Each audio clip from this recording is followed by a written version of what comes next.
নমস্কার, welcome to my channel. আশা করি সকলে খুব ভালো আছেন। আজকে আমি আপনাদেরকে কড়াই পনির করে দেখাচ্ছি। রান্নাটা খুবই সোজা আর খেতে কিন্তু খুবই অসাধারণ। আমি এটা খুব সোজাভাবে বানিয়েছি। আপনারা দেখুন, ভালো লাগলে লাইক করবেন, কমেন্ট করে জানাবেন কেমন লাগলো। দেখুন কত সোজাভাবে রান্নাটা আমি করেছি।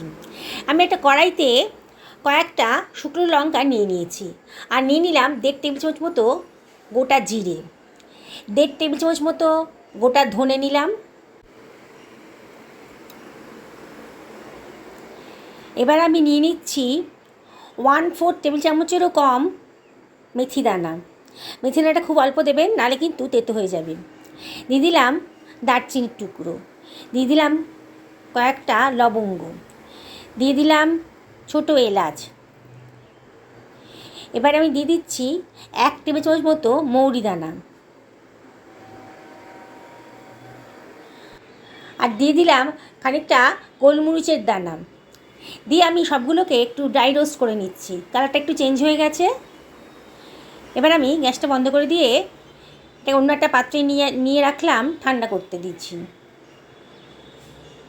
এবার আমি কড়াইতে 2 টেবিল চামচ মতো তেল নিয়ে নিয়েছি, সাদা তেল নিয়েছি, আর দিয়ে দিলাম কতগুলো রসুনের কোয়া, একটুখানি আদার টুকরো, আর 2টো পেঁয়াজকে টুকরো করে রেখেছিলাম দিয়ে দিলাম, একটা টমেটো কুচি দিয়ে দিলাম।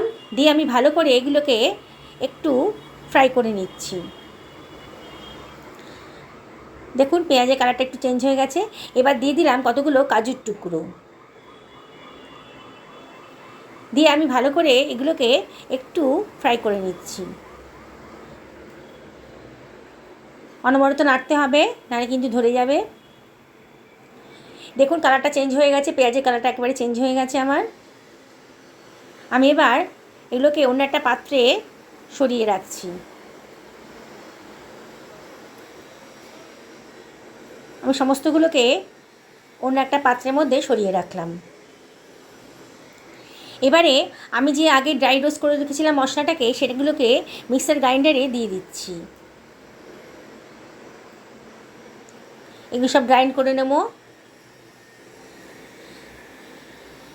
মিক্সার গ্রাইন্ডারে দিয়ে দিলাম, দিয়ে আমি একটা পাউডার ফর্ম তৈরি করে নিয়েছি। দেখুন এরকম একটা পাউডার ফর্ম তৈরি হয়ে গেছে মশলাগুলো দিয়ে। এবারে আমি যে পেঁয়াজ রসুন সব ভেজে রেখেছিলাম, সেগুলোকে একটা মিক্সার গ্রাইন্ডারে দিয়ে দিলাম।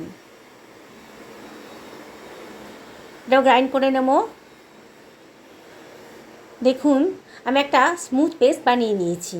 মশলার একটা স্মুথ পেস্ট আমার তৈরি হয়ে গেছে। এবার আমি কড়াইতে 2 টেবিল চামচ মতো সাদা তেল দিয়ে দিয়েছি, দিয়ে দিলাম 1/2 টেবিল চামচ মতো জিরের দানা। এবার দিয়ে দিলাম 2খানা পেঁয়াজকে কেটে রেখেছিলাম, সেই পেঁয়াজগুলোকে দিয়ে দিলাম। দিয়ে দিলাম লম্বা করে কেটে রাখা একটা ক্যাপসিকাম, দিয়ে হাই ফ্লেমেই রেখেছি, অনবরত নাড়ছি, সবগুলো একটু ভাজা ভাজা মতো করে নিচ্ছি। এবার দিয়ে দিলাম প্রয়োজন মতো নুন। এবার দিয়ে দিলাম কাশ্মীরি লঙ্কার গুঁড়ো 1 টেবিল চামচ মতো। এতে কালারটা আসবে, ঝাল হবে না, কিন্তু কালারটা সুন্দর একটা কালার আসবে। সব কিছু ভালো করে মিশিয়ে নিয়ে নেড়ে চেড়ে নিচ্ছি। ফ্লেমটা হাইতেই রেখেছি। এবার আমার বানানো মশলার পেস্টটা আমি দিয়ে দিলাম।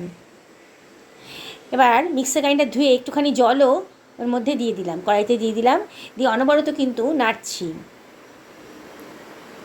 অনবরত নাড়তে হবে, নাহলে কিন্তু পোড়া লেগে গেলে গন্ধ বেরিয়ে যাবে, তখন খেতে ভালো লাগবে না। দেখুন আমার ঝোলটা ফুটে উঠেছে।